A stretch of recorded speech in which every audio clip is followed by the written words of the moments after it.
Isang magandang balita para sa ating former 3 Division Champion, John Real Casimero. Dahil compact nga po no, ang magiging taon nito na kung saan ay magkakaroon po ng tatlong laban. Itong ating kababayan para sa taong 2026. Mula po sa ating pinagkakatiwalaang source, magkakaroon po ng laban itong ating kababayan sa buwan ng Abril.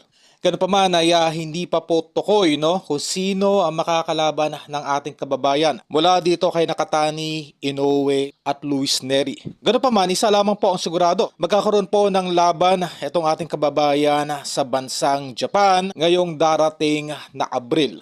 Ganun pa man, kung titignan natin no, yung diskarte ng kanyang promoter no, na si Koki Kameda, ay marahil ay pipilit muna niya na mauna ang laban nitong si Casimero kontra Luis Neri. Keep in mind po no, na kung mauuna ang laban ng Casimero or Nakatani, ay malabo na pong matuloy pa ang Casimero kontra Neri. At kung papaintulutan naman no, nitong si Kameda na magamit itong si Cuadro Alas bilang tune-up fight nitong si Naoya Inoue sa buwan ng Abril, o yung tinatawag na backup plan kung sakaling umatras itong si Nakatani, mataas ang tsansa na matalo itong ating kababayan. Di na po uubra no, yung kanyang nakasanayang training program. Itong si Inoue ay kanya pong tinatamasa ang lahat ng mga high-level conditioning program. Kaya dapat ito ay tapatan din no, ng ating kababayan kung sakaling matutuloy ang laban nito kontra Inoue. Wala pong boxer nangangarap na maging tune-up fight lamang ng isang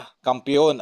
Kumbaga, ay sa oras na lumaban itong si Cuadro Alas kontra Inoue, kailangan po ito ay nasa peak ng kanyang kondisyon. Ganun pa man, ang kagandahan dito ay mas magiging ma-action ang taon para dito sa ating kababayang si John Real Casimero.